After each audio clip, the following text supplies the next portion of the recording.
everyone, and welcome back to Googie's Kitchen. And if you are new here, then hello and welcome. It's lovely to have you here. My name's Alexis, and today I want to show you how to make my delicious tomato, red lentil and basil soup. Now this dish is really easy to do. As you can see, I've got my slow cooker here, and all I'm going to do is throw all of the ingredients into the slow cooker and let them cook away. This is the great thing about this meal, is you can just put it all into the slow cooker and forget about it.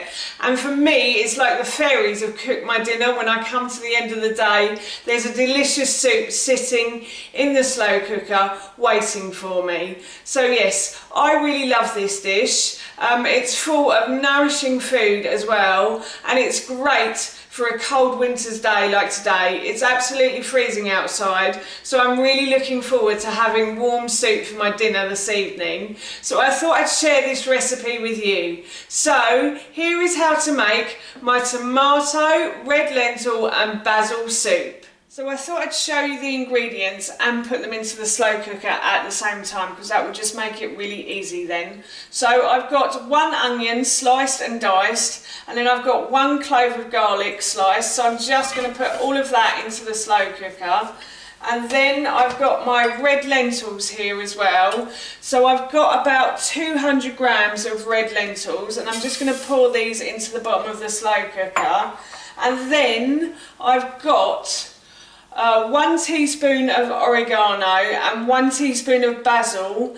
In the recipe it says fresh basil, but unfortunately I've run out of fresh basil, so I've had to use dried for this recipe. You can use either. Fresh I think is a bit nicer, and I normally blend it at the end as well. And then I've got 2 tins of tomatoes here as well, so I'm just going to empty the tins of tomatoes in. So I've got 1, and then I've got another one here, and then I've got some chicken stock as well.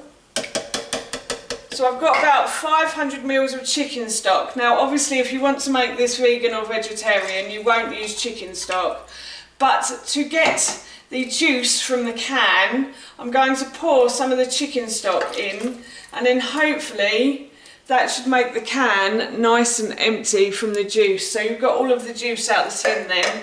I find this was my grandmother's trick in how to get juice from a can, so I love it. It just reminds me of her. But yes, I'm going to put that in as well, and then I'm going to stir all of these ingredients together, and I'm going to put this on a high heat for probably about 3 hours now.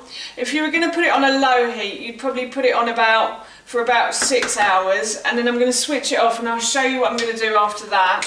But I'm just going to add a little bit of salt, pepper, sorry, and a little bit of salt to this as well. Just a pinch of salt, and then I'm going to plug it in and leave it, as I said, for about 3 hours on a high heat. So firstly, I just want to apologise for the lighting. It's turned very wet and cloudy outside. It's a really grey and miserable day. So a perfect day for soup, but it means I've had to turn on the lights in the kitchen, because otherwise this video would look really dark. So I'm sorry about that. But this has been cooking, so the soup has been cooking for about 3 hours now. So what I'm going to do is I'm going to turn it off, and I'm going to remove the lid, and I'm going to leave it to cool.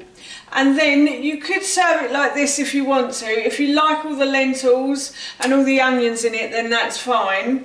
But I'm actually going to blend this in my NutriBullet. If you haven't got a NutriBullet, you can use a blender or a stick blender if you want to.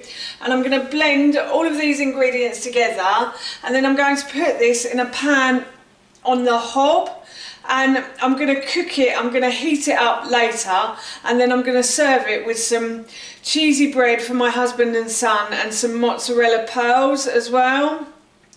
And I'll probably just have it with some chickpea flour wraps, and that will be our dinner this evening. So that's how you make my delicious tomato, red lentil and basil soup, and that recipe I will link in the description box below for you. So that's it from me. Thank you so much for watching. Please feel free to give me a big thumbs up if you enjoyed this video, and please feel free to leave any comments below. Do you enjoy soup, and what sorts of soups do you like? I'd love to know, and please don't forget to hit that subscribe button. See you all soon. Bye!